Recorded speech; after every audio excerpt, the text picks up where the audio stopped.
Hello friends, एक बार फिर आपका बहुत बहुत स्वागत है दोस्तों। आज की इस वीडियो में हम यहाँ पर बात करने वाले हैं यूपी डीएलएड एडमिशन से संबंधित कुछ महत्वपूर्ण अपडेट के बारे में। इन क्वेश्चंस को हमने यहाँ पर पिक किया है कमेंट बॉक्स से।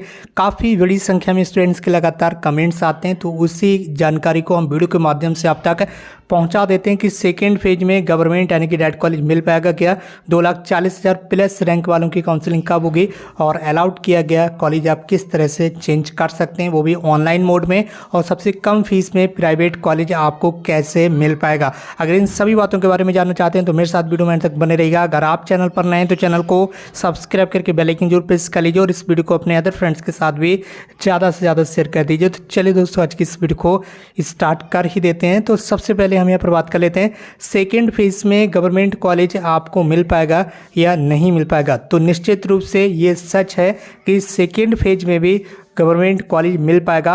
उतने ही स्टूडेंट्स को गवर्नमेंट कॉलेज मिलेगा जितनी सीटें गवर्नमेंट कॉलेज में खाली होंगी। आप ये सोच कर तो मत जाइए कि मुझे भी गवर्नमेंट कॉलेज मिल जाएगा। तो मुझे की गारंटी बिल्कुल नहीं है और आपकी भी गारंटी नहीं है। ना ही मुझे की गारंटी है और ना ही कोई आपकी गारंटी है।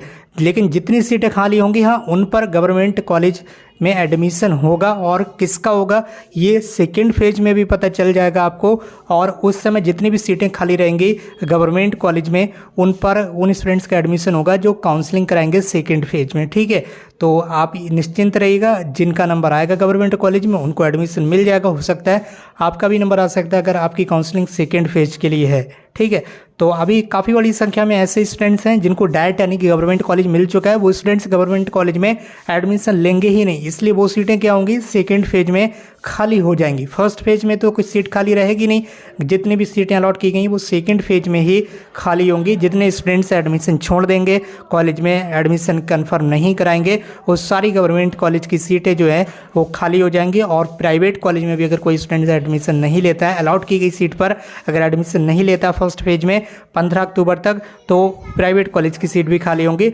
और 15 अक्टूबर तक अगर आप अलॉट किए गए गवर्नमेंट कॉलेज में एडमिशन जाकर नहीं लेते हैं, फीस वगैरह सबमिट नहीं करते हैं, तो वो सीट भी सेकेंड फेज की काउंसलिंग के लिए खाली कर दी जाएगी। और जब सेकेंड फेज की काउंसलिंग होगी तो उसमें जिन स्टूडेंट्स के मार्क्स अच्छे होंगे सेकेंड फेज की काउंसलिंग के अकॉर्डिंग, उनको वो गवर्नमेंट की जो सीटें हैं गवर्नमेंट कॉलेज की सीटें अलॉट कर दी जाएंगी। तो ये तो हो गया आपका गवर्नमेंट कॉलेज सेकेंड फेज में मिलेगा, निश्चित रूप से मिलेगा। लेकिन ये किसी को गारंटी नहीं कि भैया आपको मिल जाएगा या आपको मिल जाएगा। वो तो जब आप काउंसलिंग कराएंगे तब उसी समय पता चलेगा, क्योंकि सीटें बहुत ही कम संख्या में खाली रहेंगी। ठीक है, तो अब यहाँ पर बात कर लेते हैं 2,40,000 प्लस रैंक वालों की काउंसलिंग कब होगी। तो ये 15 अक्टूबर के बाद आपके लिए अलग से नोटिफिकेशन आएगा, पूरा शेड्यूल आएगा सेकेंड फेज का। तो उसमें हम आपको बता देंगे, इसलिए आप चैनल को सब्सक्राइब कर लीजिए। अभी पीएनपी की तरफ से डेट निर्धारित नहीं की गई है और जैसे ही डेट आएगी आपको वीडियो के माध्यम से जानकारी मिल जाएगी। ठीक है, 25 अक्टूबर के आसपास से आपकी सेकेंड फेज की जो काउंसलिंग है वो स्टार्ट हो सकती है। तो जिन स्टूडेंट्स की रैंक 2,40,000 प्लस है, लास्ट तक चाहे आप कितनी भी रैंक हो, सबकी सेकेंड फेज में काउंसलिंग करा दी जाएगी। तो आप बिल्कुल निश्चिंत रहिएगा। इसके बाद हम यहाँ पर बात कर लेते हैं कि अलॉट किए गए कॉलेज को आप किस तरह से चेंज कर सकते हैं। इसका कोई फॉर्मूला नहीं है, इसका कोई जुगाड़ नहीं है। कि इसका केवल एक ही मतलब है कि फर्स्ट फेज में अगर आपने काउंसलिंग करा ली है किसी भी राउंड में और आपको कॉलेज अलॉट किया गया और आप कॉलेज को चेंज करना चाहते हैं, तो जितनी भी फीस अब तक आपने जमा की है वो सबसे पहले तो भूल जाइए। और कॉलेज चेंज करना इतना आसान है नहीं। कॉलेज आप एक ही कंडीशन में चेंज कर पाएंगे, ये सारी फीस आपको भूलना पड़ेगी जितनी फीस आपने जमा की है कॉलेज को लेने के लिए। अब ये सारी फीस भूलकर आप सेकंड फेज में काउंसलिंग कराएंगे तो दूसरा कॉलेज मिलने की पूरी उम्मीद है। ठीक है, तो आप सेकंड फेज में काउंसलिंग करा के देख लीजिएगा। और अगर सेकंड फेज में भी आप ऐसे ही हरकतें दिखाएंगे जैसे फर्स्ट फेज में दिखा रहे हैं, तो सेकंड फेज में भी फिर आप भूल जाइए, फिर डायरेक्ट एडमिशन का यहाँ पर नाम लीजिए। तो ऐसे कॉलेज चेंज हो सकता है। आप ये ना सोचिए कि अभी आपका कॉलेज चेंज हो जाएगा, अभी कोई कॉलेज मिल गया है, आप सोच रहे हैं मैं दूसरा कॉलेज सेलेक्ट कर लूँ या दूसरे कॉलेज में जाकर एडमिशन ले लूँ, तो ऐसे नहीं होगा। ठीक है, जब सेकंड फेज की काउंसलिंग होगी तो उसमें या तो आप काउंसलिंग कराइए जो कॉलेज मिलेगा, और तो हो सकता है आप फर्स्ट फेज की ही तरह वहाँ पर नौटंकी करें। फर्स्ट फेज की तरह नौटंकी करेंगे तो जैसे पैसे अभी आपके जाएंगे उसी तरह से सेकंड फेज में भी चले जाएंगे, फिर आप डायरेक्ट एडमिशन लेंगे। तो अगर आपको करना है चेंज कॉलेज, अपना कॉलेज चेंज करना है, तो अभी जितने भी पैसे जमा किए हैं वो सब भूल जाइए। ये याद कीजिए कि मैंने कोई पैसा जमा किया नहीं है, मुझे कोई कॉलेज नहीं मिला है, मैंने कोई काउंसलिंग नहीं कराई, बस ऐसे बैठ जाइए शांत।